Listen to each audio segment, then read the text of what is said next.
When Peter came home from work as a vet, he saw his beloved dog Max and his cat Sam lying in a very strange position.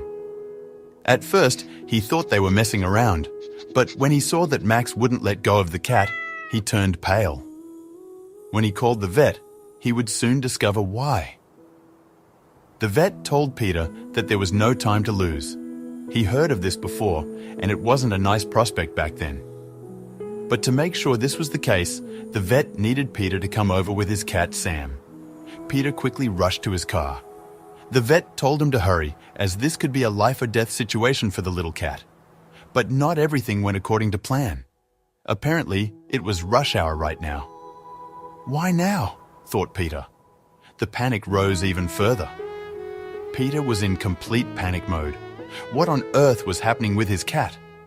Everything seemed to be fine, but the vet sounded really worried.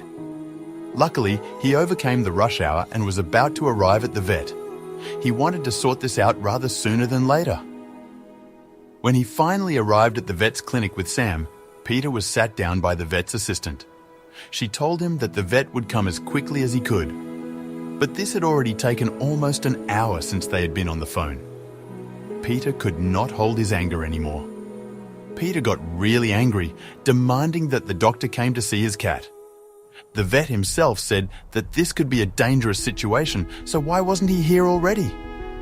The assistant tried to calm Peter down, but this didn't work. Peter took matters into his own hands.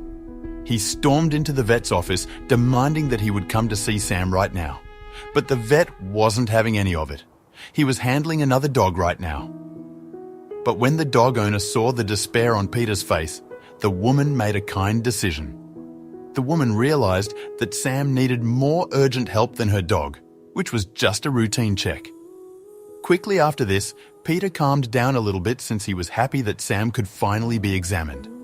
He wanted to know what was going on. But as soon as the vet started to examine Sam, he turned pale.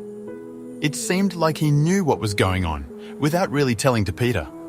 But to make sure he was right, he asked some questions to Peter about Sam. The vet started with some normal questions, but things took quite a U-turn when the doctor asked some strange questions about how he treats Sam. Peter was baffled. Why did the vet want to know these things? Shouldn't he be examining her body? But the vet was not in a good mood. The vet was shocked by the answers he gave. How could he do this? Especially being an adult. The vet ran out of his office and straight to his assistant to help him. He needed some help with this, as he did not expect Peter's answers. He quickly started some medical tests. He needed the test results as soon as possible to confirm his suspicions. The only thing the vet could think was how a grown adult could do this to the cats he'd love. But he had to be professional. The vet took Sam with him, but that wasn't easy at all. Sam became quite restless and even a little bit aggressive. The vet needed help from his assistant to lay her down, but that wasn't the hardest part. The vet needed to stretch Sam, as he couldn't do his examinations otherwise. He asked his assistant to stretch her, but stretching her wasn't that easy as she was really aggressive and looked like she was about to severely scratch and bite someone. The assistant hesitated alongside the vet. They both feared that they could be severely injured. Was it really smart to do this? Maybe other measures were the better approach, but they didn't want to go that way yet. The vet asked Peter if he could assist him. Maybe he was the right person to calm his own cat down. But it became clear that it wouldn't even help. Sam looked really aggressive and didn't recognize her own boss anymore. But after a few minutes, Sam seemed to calm down a little bit. The vet took its chance and immediately stretched out Sam. He could finally examine this cat properly. As soon as he started his examinations, the vet immediately saw a big bulge on Sam's belly. He knew this couldn't be any good. Peter saw as well that the vet noticed something strange. He immediately asked him, "What do you see?" He really wanted to know. The vet's tone changed immediately. This looked really serious. He whispered something to his assistant, who immediately ran out of the surgery room. But Peter wanted to know what was happening. The vet then told him something he didn't expect. They needed to sedate Sam. He needed to make an ultrasound in addition to other tests that he wanted to run, but Sam needed to be sedated, as this could hurt her a little bit if she was awake. Peter understood the situation and wanted them to proceed. Meanwhile, Sam acted more and more aggressively all of a sudden. Peter and the vet kept their distance, hoping she would calm down again. But that wasn't the case. The vet knew he had only one other option left. The vet could use heavier medicines that they could use from a distance, but that was not without risks. There was a possibility that Sam would not survive this. The vet asked Peter what he wanted. Peter was split between the choices. This was such a hard choice. Peter knew that this could end very badly if he made the wrong choice. But what was the wrong choice exactly? He thoroughly thought about both options and asked the vet what risks were attached to either choice. After a long process, he decided with his heart instead of his head. Peter knew that he had to sedate Sam to make sure she could be examined properly, so he gave permission to the vet to use heavier medicines. But first, they had to get themselves to safety as Sam got more aggressive. The vet instructed Peter to slowly leave his office, but Sam did not exactly welcome that idea. She got even more aggressive than she did before, so Peter hesitated to leave her like this. Was it all worth it? Sam not only seemed to be restless, but also in pain. She needed to be sedated rather sooner than later for her own good.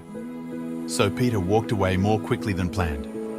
After this, the vet could do his job. With Peter away, the vet prepared the medicines and sedated Sam. After a few minutes of waiting until she was asleep, he started to prepare the ultrasound he was about to conduct. These were tense minutes for both Peter and the vet. But was afraid that he would keep the vet distracted. Later, was there something bad going on with Sam? While performing the ultrasound, the vet's tone changed. Slowly, it went from optimistic to pessimistic. Peter noticed that he wished he'd asked her sooner. After minutes of inspecting the ultrasound, the vet told Peter that he had to make a phone call that was urgent. But Peter did not know who the vet wanted to call. Peter panicked at first. Was his beloved cat going to be okay? But there was something else going on. While Peter was wondering what was going on, even more assistants arrived. They immediately went into the surgery room with the vet. Peter started to panic a bit. He still didn't know what was going on with Sam. Peter wasn't able to wait any longer. He wanted to know what was going on, and he wanted to know it now. But the vet wasn't going to tell him. He could only reveal one thing, but that didn't really relieve Peter at all. Peter got told that Sam needed surgery. This was going to take a few hours as it was a serious injury to know what was going on. Peter stopped his colleagues at first, but knew this wouldn't help him, so he made a kind decision. He let all of the remaining colleagues in, who ensured Sam would get the best care possible. Now it turned into a waiting game. But nobody told him how long he had to wait. But soon he realized that there was something else going on. There weren't just colleagues coming in to help the vet, the police arrived as well. Peter thought it had nothing to do with him, but they actually approached him. And they weren't messing about, they immediately wanted to interrogate them. Peter answered all the questions about himself and about his cat Sam. At first, it was just normal questions, but soon they became way more detailed. Why did they want to know all this stuff? They asked about the owner he got his cat from and whether he had done a background check. Luckily, Peter had done a background check when he bought his cat, as he liked to be thorough, and he could show that to the police now. He had the sources he used on his phone. After the police had seen those sources, they nodded at each other. They walked towards their bag and came back with a giant dossier. Peter did not expect what was coming next. The police asked whether Peter recognized the person in the photos they were showing to Peter. Peter obviously helped the police, but did not see anyone he recognized up until one photo. He knew where he saw this man before. Peter pointed out that he knew him. But at the same time, he got even more worried about Sam. This was the man whom he bought his cat from. But what did this mean? What were the consequences for Peter and Sam? The police told him soon enough. It appeared that Peter had bought Sam from a criminal. These were gangs that made a business out of this. But what wasn't clear to him was how they got to him and why Sam was in danger. But then the vet came outside explaining the situation. Apparently, the vet performed an ultrasound on which he saw something incredible that wasn't possible. Therefore, he called the police, as he knew that this was work from some criminals. But at the same time, it was good news for Peter. Sam was about to give birth to a few kittens. Apparently, the criminals impregnated her just before she was bought by Peter. They had made quite a smart business model out of it until now. The police were about to catch them, with the help of Peter. After Sam recovered from the surgery and gave birth to 2 lovely kittens, it was time for revenge. The police asked Peter to post on social media that his cat Sam had just given birth to wonderful kittens. This would bait the criminals. Peter was excited, but also anxious at the same time. What if the police wouldn't arrive them this night? What if they knew what they were doing? But when he left his house, But Peter knew the one he had to thank for this. He had to thank his dog, Max. He was the one that noticed that Sam was pregnant. He wouldn't have noticed until it was too late. House. It didn't take long for the criminals to arrive. As soon as they entered his house, the police arrested them. It all went really smoothly, and Peter was thanked by the police. He rewarded Max with lots of new toys and nice food. Besides, they were ready to welcome the new kittens into their house. End good, all good.